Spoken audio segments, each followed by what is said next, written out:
നിർത്ത്. ഞാനൊന്ന് പറയട്ടെ. അതേടാ, നീ ഒരു ക്രിമിനൽ ആണെന്ന് ഞങ്ങൾക്ക് മനസ്സിലായി. ഞാനൊരു ക്രിമിനൽ. ഇനി നിന്റെ വിസിറ്റിംഗ് കാർഡിലെ ക്രിമിനൽ എന്ന് മതി. ഞാനൊരു ക്രിമിനൽ വക്കീലാണ്. നോക്ക്, എന്റെ visiting card. Advocate Sreekesh Kumar, BA LLB. LLB എന്ന് പറഞ്ഞ പെണ്ണുങ്ങളെ പിടിപ്പിക്കാനുള്ള ലൈസൻസ് ആണോടാ?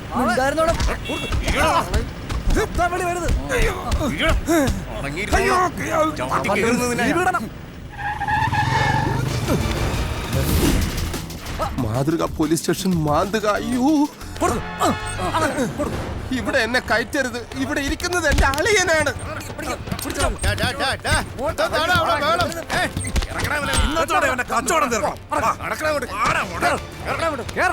ഡിവൈഎസ്പി സാറില്ലേ, എന്താ ഇവന്മാരെ പോലുള്ള പൂവാലന്മാരെ കാരണം നമ്മളെ പോലുള്ള മാന്യന്മാർക്ക് റോഡിലിറങ്ങി നടക്കാൻ പറ്റില്ലെന്ന് വെച്ചാ? പരസ്യമായി പട്ടാപ്പകൽ സ്ത്രീപീഡനം സാറേ.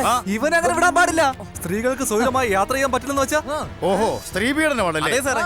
അതും സ്ത്രീകളെ ദൈവത്തെ പോലെ കാണുന്ന നമ്മുടെ ഗൗരവ് സാറിന്റെ സ്റ്റേഷൻ പ്രതി വെച്ച് ഞാനൊന്ന് ക്ലച്ചാണ് ഇന്ന് സാറ്.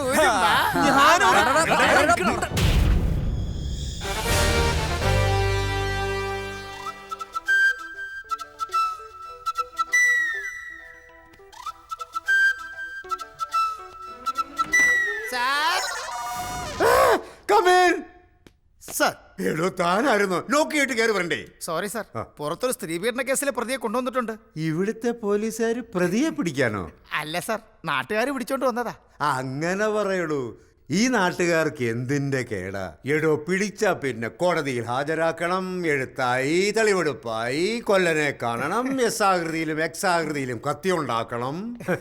ഇതൊക്കെ ചെയ്താലും പോലീസ് പ്രതിയെ രക്ഷിക്കാൻ ശ്രമിക്കുന്നുവെന്നേ പത്രക്കാര് പറയൂ. എന്തിനാടോ വെറുതെ ഈ പുലിവാല് പിടിക്കുന്നത്? അവനെ അങ്ങ് പറഞ്ഞു വിട്ടേ സാർ. പുറത്ത് വലിയ ജനക്കൂട്ടമുണ്ട്. അവനെ ലോക്കപ്പിലാക്കിയില്ലെങ്കിൽ അവർ സ്റ്റേഷനിൽ എത്തിക്കും. ഓ, അങ്ങനെയാണോ? അങ്ങനെയാണെങ്കിൽ എന്റെ പണി പോവല്ലോ. ആ, താ വാ.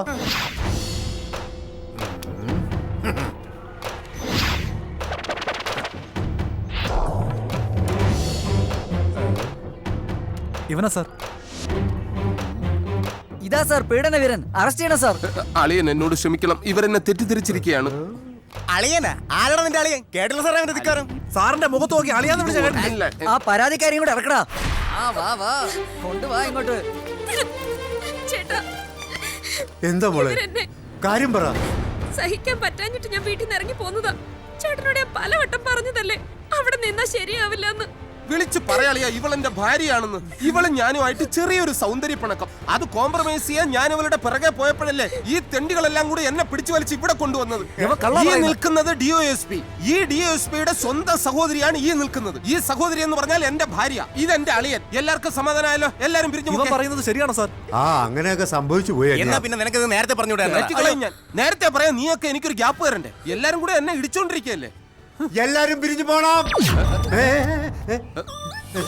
അളിയ, ഇവൾക്ക് നല്ല ഉപദേശത്തിന്റെ കുറവുണ്ട്. ഒന്ന് ഉപദേശിക്കളയാ. ഒന്ന് സമാധാനപ്പെടളിയാ.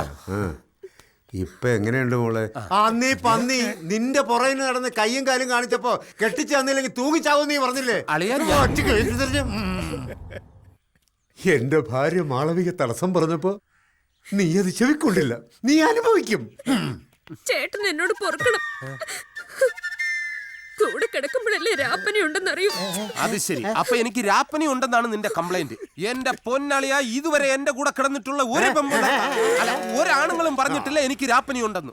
കുടുംബപരാണോ ഒക്കെ നമുക്ക് വീട്ടിൽ വെക്കാം. പ്രഭാകര, മോളെ നമ്മളെ ജീപ്പില് അങ്ങ് വീട്ടിലേക്ക് ആക്ക്. മോള് പോ ചെല്ല്. അത് ശരി. പെങ്ങളെ ഉപദേശിക്കാൻ പറഞ്ഞിട്ട് വീട്ടിൽ പറഞ്ഞേക്കുകയാണല്ലേ? എന്റെ പൊന്നളിയ, എന്നെ നിങ്ങൾക്കറിയാലോ. ഞാനൊരു ക്രിമിനൽ ലോയറാണ്. ഞാൻ വിചാരിച്ചാൽ ഈ തൊപ്പി വരെ തെറിപ്പിക്കാൻ അറിയാം. തെറിപ്പിച്ചിട്ട് പോയാ മതി. അല്ല, അവള് വീട്ടിൽ